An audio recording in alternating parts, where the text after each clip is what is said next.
5.3 का question number third में दिए गए हैं 10 पार्ट। ठीक है, 5.3 क्वेश्चन नंबर थर्ड में 10 पार्ट दिए गए हैं। तो देखो उन सभी 10 पार्ट को।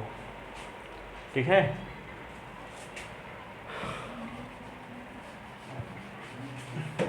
लिख लिए? Yes sir.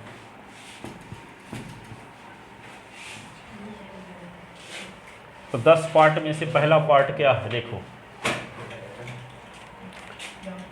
ठीक है, 5.3 एक्सरसाइज है, क्वेश्चन नंबर थर्ड है। थर्ड का कौन सा पार्ट? First part. ठीक है, क्या लिखा है? Given a is equal to दिया है 5, d is equal to 3, e n is equal to 50। तो निकालना है find n and s n, ये आपको निकालना। ठीक है, ए दिया है, डी दिया है, ए एन दिया है, तो क्या निकालना है? एन और एस एन। ठीक है, अब देखो ए दिया है, इसका मतलब फर्स्ट टर्म दिया है, लास्ट टर्म भी दिया है। ठीक है, लास्ट टर्म दिया है।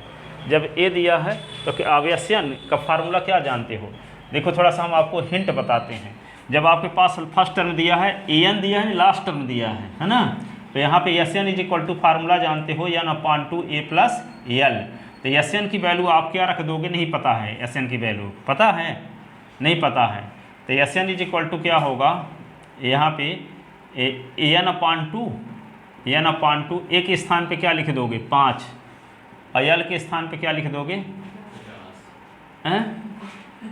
एन के स्थान पे लिख दोगे 50। अब एस एन निकालने में आपको दिक्कत कहाँ जा रही है? एन की वैल्यू पता नहीं है। सुनो, एन की वैल्यू पता नहीं है। यदि एन की वैल्यू आपको किसी तरह से मिल जाए तो एस एन निकल जाएगा। तो एन की वैल्यू तो निकालना आपका गोल भी है। ये भी तो जानते हो कि एन है लास्ट टर्म जो होता है, यानी एन टर्म क्या है निकालने के लिए आपको ए एन दिया गया है। तो ए एन जब दिया गया है तो फार्मूला लगाओगे A plus N minus 1 into D. तो ए एन के स्थान पे 50 रख दोगे, तो यह क्या होगा? ए के स्थान पे पता है 5, ठीक है, और यहाँ पे एन माइनस 1, डी की वैल्यू पता है 3। ठीक है, तो क्या होगा? 50 से ये 5 निकल जाएगा, तो 3 एन माइनस 1, तो ये होगा 45 is equal to 3 n minus 1। तो 45 अपॉन 3 इज इक्वल टू क्या होगा? N minus 1। ये 15 आएगा, तो 15 is equal to n minus 1, तो 15 plus 1 is equal to n, तो एन इज इक्वल टू क्या आ गया? 16।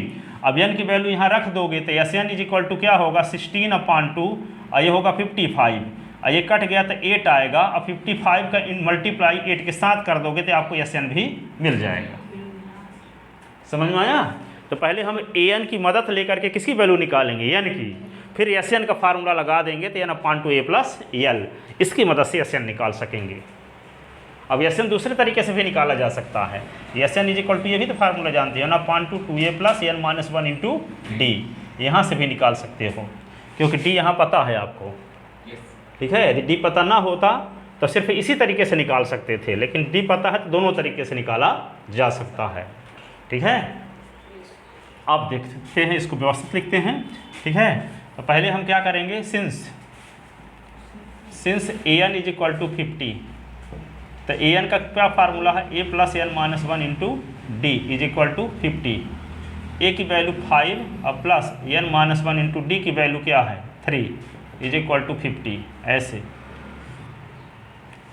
अब क्या करोगे? 3 एन माइनस 1, 50 माइनस 5, और ये 3 एन माइनस 1, 45, तो n minus 1 is equal to 45 upon 3, ये 15, तो n minus 1 is equal to 15, तो n is equal to 15 plus 1, तो n is equal to 16। N की वैल्यू क्या हुई? 16। ठीक है, एन की वैल्यू क्या हो गई? 16। तो एस एन का क्या फार्मूला है? एन अपॉन टू ए प्लस एल। ठीक है, तो एस एन को लिख सकते हैं एन अपॉन टू, ए प्लस एल को लिख सकते हैं ए एन भी। लास्ट टर्म को ए एन लिखा जाता है कि नहीं? तो यहाँ पे क्या हो जाएगा? S N is equal to, n की वैल्यू पता हो चुकी है 16/2, ए के स्थान पे क्या लिख दोगे? 5, और ए एन के स्थान पे लिख दोगे 50। ठीक है, तो यहाँ पे एस एन की वैल्यू आ गई क्या? 16 ना, 16। तो एस 16 इज इक्वल टू, ये 2 यहाँ पे 8 जा 16 तो 8 हो गया, ये 55 हो गया, 55 अट्ठे, ठीक है, 8 पंचे 40, 8 पंचे 40, 4 44, ठीक है, यह 16 आ गया।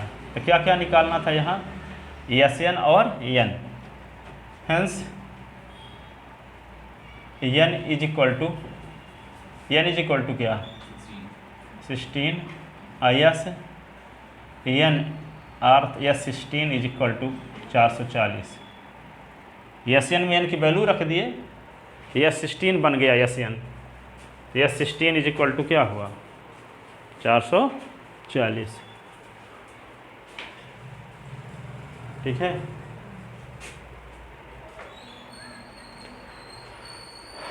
अब देखो क्या करोगे, कौन क्वेश्चन, सेकंड पार्ट इसका देखो, 5.3 क्वेश्चन नंबर 3 का सेकंड पार्ट। सेकंड पार्ट क्या है, सेकंड पार्ट क्या दिया है देखो,